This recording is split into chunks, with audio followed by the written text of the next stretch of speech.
साथियों, चुनाव प्रचार खत्म हुआ, नतीजे आ गए। प्रधानमंत्री जी ने देश को सलाह दी, देश के किसानों को सलाह दी कि 50% फर्टिलाइजर का उपयोग कम कर दीजिए।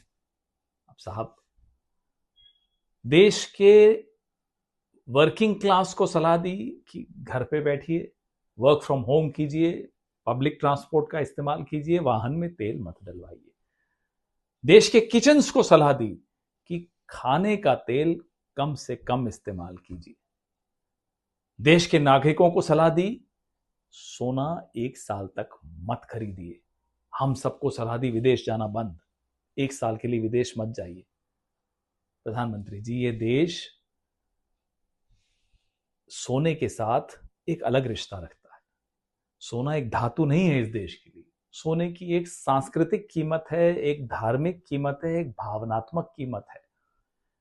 बेटा हो या बेटी, पैदा होने से पहले माता पिता सोने की व्यवस्था करते हैं कि आगे चल के शिक्षा के काम आएगा, शादी के काम आएगा। ऐसे देश को आप कह रहे हैं 1 साल तक सोना मत खरीदिए।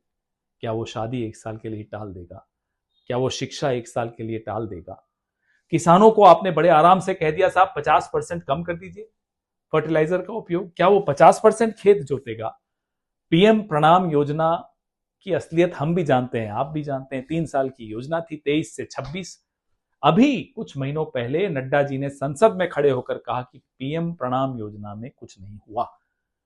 तो यानी कि फर्टिलाइजर का ऑल्टरनेटिव न्यूट्रिएंट्स की दिशा में कोई कदम नहीं उठाए गए। आग लगने के बाद कुआं कौन खोदता है प्रधानमंत्री जी? प्लानिंग नहीं थी। अब आप कहते हैं साहब विदेश मत जाइए, घरों में बैठिए, मेट्रो लीजिए। आप खुद आज रोड शो कर रहे थे, कौन मानेगा ये बात? ये सब क्यों हो रहा है? ये इसलिए हो रहा है, ये सलाह क्यों दी जा रही है? सलाह इसलिए दी जा रही है कि भारत का फॉरेन एक्सचेंज रिजर्व 1 हफ्ते में $8 बिलियन नीचे गिरा। क्यों गिरा? किसी और के युद्ध में हम पार्टी बन गए। आप शास्त्री जी का उदाहरण देते हैं, इंदिरा जी का उदाहरण देते हैं। साहब, वो युद्ध हमारे अपने थे।